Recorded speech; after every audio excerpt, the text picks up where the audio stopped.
Good evening, Jamaica and Jamaicans overseas who've been following the issue of our students in Ukraine. I wanted to let you know that the 24 students that left Lviv earlier today, you heard about their bus drive being disrupted, so that they had to take the rest of the journey on foot, that they have reached a border point, an agreed border point. Of course, these areas are extremely crowded, so it will take time for them to go through. Regrettably, we understand that 2 of the students are not feeling well, one in particular because of the cold. She's currently getting care in an ambulance now at that border crossing point.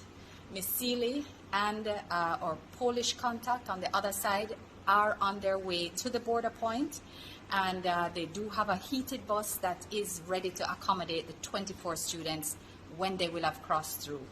And as I've indicated before, we've made arrangements for accommodations and food on that side, and of course we know that arrangements are being made in respect of flights back home as soon as they are available.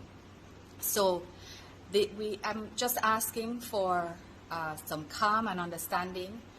Understand the crowds that are there at this point in time at each of the border crossings. We have had confirmation from the Polish Ministry of Foreign Affairs that they have received the names of our students.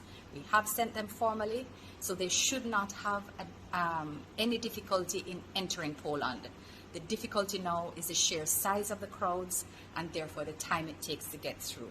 So I'm asking you, Jamaica, and all our Jamaican friends, pray for them, pray for their strength, their good health, and their resilience for their passage through onto the other side. Thank you so much for giving them your every good wish and prayer.